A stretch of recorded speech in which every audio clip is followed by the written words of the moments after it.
ಶ್ರೀ ಗೀತೆಯ ಮಹಿಮೆ. ವಾಸ್ತವವಾಗಿಯೂ ಶ್ರೀಮದ್ ಭಗವದ್ಗೀತೆಯ ಮಹಾತ್ಮೆಯನ್ನು ಮಾತಿನಿಂದ ವರ್ಣಿಸಲು ಯಾರಿಗೂ ಸಾಮರ್ಥ್ಯವಿಲ್ಲ. ಏಕೆಂದರೆ ಇದು ಒಂದು ಪರಮ ರಹಸ್ಯಮಯ ಗ್ರಂಥ.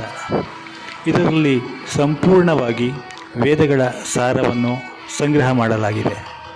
ಇಲ್ಲಿನ ಭಾಷೆಯು ಸ್ವಲ್ಪ ಅಭ್ಯಾಸದಿಂದಲೇ ಸುಲಭವಾಗಿ ತಿಳಿದುಕೊಳ್ಳಬಲ್ಲಷ್ಟು ಸುಂದರ ಮತ್ತು ಸರಳವಾಗಿದೆ. ಆದರೆ ಇದರ ಅರ್ಥ ಬಹಳಷ್ಟು ಗಂಭೀರ. ಜೀವನ ಪರ್ಯಂತ ನಿರಂತರ ಅಭ್ಯಾಸ ಮಾಡುತ್ತಿದ್ದರೂ ಅದರ ಅಂತ್ಯ ದೊರೆಯದು. ಪ್ರತಿದಿನವೂ ಹೊಸ ಹೊಸ ಭಾವಗಳು ಉತ್ಪತ್ತಿಯಾಗುತ್ತಲೇ ಇರುತ್ತವೆ. ಆದ್ದರಿಂದ ಇದು ಯಾವಾಗಲೂ ಹೊಸದಾಗಿಯೇ ಇರುತ್ತದೆ. ಏಕಾಗ್ರ ಚಿತ್ತದಿಂದ ಶ್ರದ್ಧಾ ಭಕ್ತಿ ಸಹಿತ ಯೋಚಿಸುವುದರಿಂದ ಇದರ ಪದದಲ್ಲಿಯೂ ಪರಮ ರಹಸ್ಯ ತುಂಬಿರುವುದು ಪ್ರತ್ಯಕ್ಷವಾಗಿ ಕಂಡುಬರುತ್ತದೆ.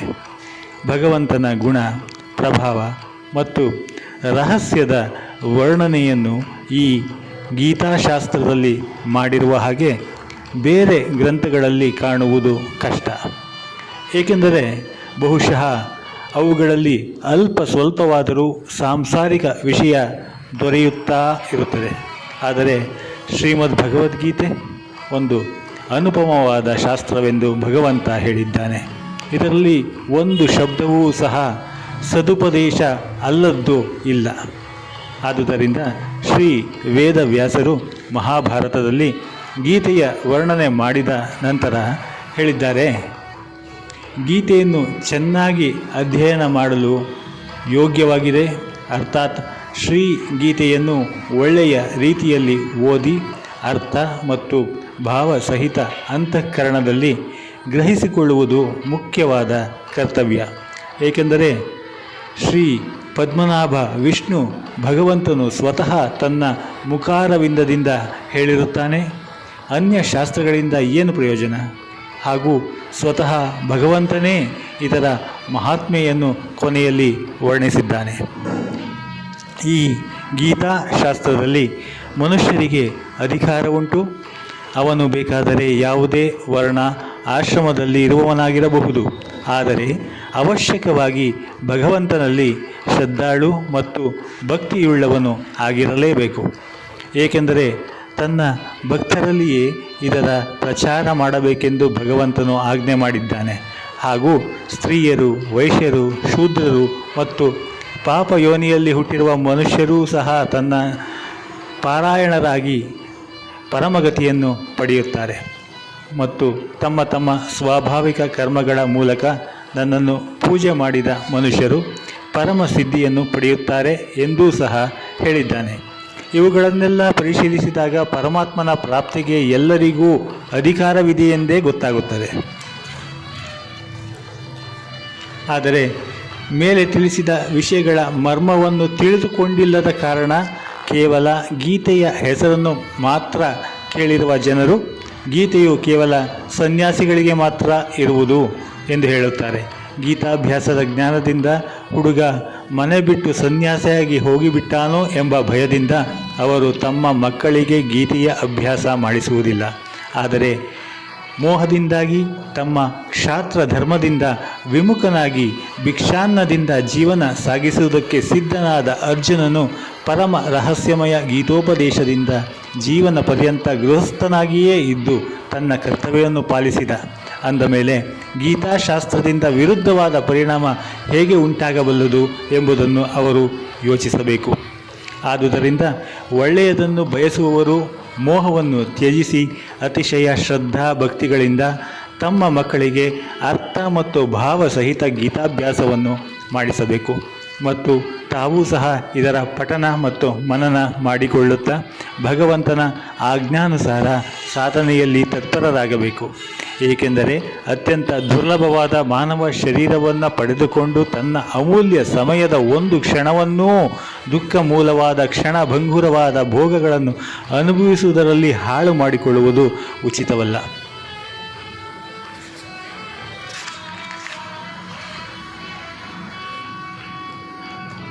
ಗೀತೆಯ ಪ್ರಧಾನವಾದ ವಿಷಯ. ತನ್ನ ಪ್ರಾಪ್ತಿಗಾಗಿ ಭಗವಂತನು ಗೀತೆಯಲ್ಲಿ ಮುಖ್ಯವಾಗಿ 2 ಮಾರ್ಗಗಳನ್ನು ತಿಳಿಸಿದ್ದಾನೆ. ಒಂದು ಸಾಂಖ್ಯಯೋಗ, ಎರಡನೆಯದು ಕರ್ಮಯೋಗ. ಸಂಪೂರ್ಣವಾಗಿ ಪದಾರ್ಥಗಳೆಲ್ಲ ಮೃಗ ಮರೀಚಿಕೆಯಂತೆ ಅಥವಾ ಸ್ವಪ್ನದ ದೃಶ್ಯಗಳಂತೆ ಮಾಯಾಮಯವಾದುದರಿಂದ ಮಾಯೆಯ ಕಾರ್ಯರೂಪಿ ಗುಣಗಳಲ್ಲಿ ವರ್ತಿಸುತ್ತವೆ ಎಂದು ತಿಳಿದುಕೊಂಡು ಮನಸ್ಸು, ಇಂದ್ರಿಯಗಳು ಮತ್ತು ಶರೀರದ ಮೂಲಕ ನಡೆಯುವ ಎಲ್ಲ ಕರ್ಮಗಳಲ್ಲಿಯೂ ಕರ್ತೃವೆಂಬ ಅಭಿಮಾನವಿಲ್ಲದಿರುವುದು ಹಾಗೂ ಸರ್ವವ್ಯಾಪಿ ಸಚ್ಚಿದಾನಂದ ಘನ ಪರಮಾತ್ಮನ ಸ್ವರೂಪದಲ್ಲಿ ಏಕೀಭಾವದಿಂದ ಸದಾ ಸೇರಿಕೊಂಡಿರುತ್ತಾ ಸಚ್ಚಿದಾನಂದ ಘನ ವಾಸುದೇವನೊಬ್ಬನಲ್ಲದೆ ಬೇರೆ ಯಾರಾದರೂ ಇರುವರೆಂಬ ಭಾವನೆ ಇಲ್ಲದಿರುವುದೇ ಸಾಂಖ್ಯಯೋಗದ ಸಾಧನೆಯಾಗಿದೆ.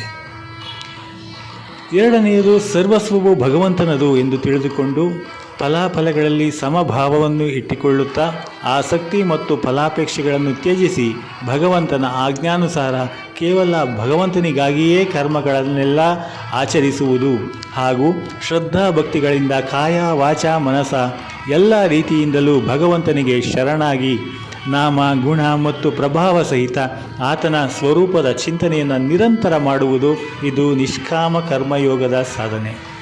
ಮೇಲೆ ತಿಳಿಸಿದ 2 ಸಾಧನೆಗಳ ಪರಿಣಾಮ ಒಂದೇ ಆದ ಕಾರಣ ವಾಸ್ತವವಾಗಿಯೂ ಅಭಿನ್ನವೆಂದು ಭಾವಿಸಲಾಗಿದೆ. ಆದರೆ ಸಾಧನೆಯ ಕಾಲದಲ್ಲಿ ಪ್ರಕರಣ ಭೇದದಿಂದ 2 ಬೇರೆಯಾದ ಕಾರಣದಿಂದ 2 ಮಾರ್ಗಗಳು ಭಿನ್ನವೆಂದು ತಿಳಿಸಲಾಗಿದೆ. ಆದುದರಿಂದ ಒಬ್ಬ ವ್ಯಕ್ತಿಯು 2 ಮಾರ್ಗಗಳ ಮೂಲಕ ಒಂದೇ ಸಮಯದಲ್ಲಿ ಹೋಗಲಾರ. ಹೇಗೆಂದರೆ ಗಂಗಾ ನದಿಯನ್ನು ದಾಟಲು 2 ಮಾರ್ಗಗಳಿದ್ದಾಗ್ಯೂ ಸಹ ಒಬ್ಬ ಮನುಷ್ಯ 2 ಮಾರ್ಗಗಳ ಮೂಲಕ ಒಂದೇ ಬಾರಿಗೆ ಹೋಗಲಾರದು. ಮೇಲೆ ತಿಳಿಸಿದ ಸಾಧನೆಗಳಲ್ಲಿ ಕರ್ಮಯೋಗದ ಸಾಧನೆಯನ್ನು ಸನ್ಯಾಸಾಶ್ರಮದಲ್ಲಿ ಆಚರಿಸಲು ಸಾಧ್ಯವಿಲ್ಲ. ಏಕೆಂದರೆ ಸನ್ಯಾಸಾಶ್ರಮದಲ್ಲಿ ಕರ್ಮಗಳ ಸ್ವರೂಪವನ್ನೇ ತ್ಯಾಜ್ಯವೆಂದು ಹೇಳಿದೆ ಮತ್ತು ಸಾಂಖ್ಯಯೋಗದ ಸಾಧನೆಯು ಎಲ್ಲ ಆಶ್ರಮಗಳಲ್ಲಿಯೂ ಆಚರಿಸಲ್ಪಡಬಹುದು. ಸಾಂಖ್ಯಯೋಗವನ್ನು ಭಗವಂತನು ಸನ್ಯಾಸವೆಂದು ಹೇಳಿದ್ದಾನೆ. ಆದುದರಿಂದ ಅದಕ್ಕೆ ಸನ್ಯಾಸಾಶ್ರಮದಲ್ಲಿಯೇ ಅಧಿಕಾರ ಉಂಟು. ಗೃಹಸ್ಥಾಶ್ರಮದಲ್ಲಿ ಇಲ್ಲವೆಂದು ಹೇಳಿದರೆ ಆ ಹೇಳಿಕೆ ಸರಿಯಲ್ಲ. ಏಕೆಂದರೆ 2ನೇ ಅಧ್ಯಾಯದ 10ನೇ ಶ್ಲೋಕದಿಂದ 30ರವರೆಗೆ ಮಾಡಲಾಗಿರುವ ಸಾಂಖ್ಯ ನಿಷ್ಠೆಯ ಉಪದೇಶಕ್ಕೆ ಅನುಸಾರವಾಗಿ ಭಗವಂತನು ಅಲ್ಲಲ್ಲಿ ಅರ್ಜುನನಿಗೆ ಯುದ್ಧ ಮಾಡುವ ಯೋಗ್ಯತೆಯನ್ನು ತೋರಿಸಿದ್ದಾನೆ. ಗೃಹಸ್ಥಾಶ್ರಮದಲ್ಲಿ ಸಾಂಖ್ಯಯೋಗಕ್ಕೆ ಅಧಿಕಾರವೇ ಇಲ್ಲದಿದ್ದರೆ ಆ ಪ್ರಕಾರ ಭಗವಂತನು ಹೇಗೆ ಹೇಳುತ್ತಿದ್ದನು? ಹೌದು, ಸಾಂಖ್ಯ ಮಾರ್ಗದ ಅಧಿಕಾರಿಯು ದೇಹಾಭಿಮಾನಿಯಾಗಿರಬಾರದು. ಇಷ್ಟು ವಿಶೇಷತೆ ಅವಶ್ಯಕ. ಏಕೆಂದರೆ ಶರೀರದಲ್ಲಿ ಅಹಂಭಾವವಿರುವವರೆಗೂ ಸಾಂಖ್ಯಯೋಗದ ಸಾಧನೆ ಸರಿಯಾದ ರೀತಿಯಲ್ಲಿ ತಿಳಿಯುವುದಿಲ್ಲ.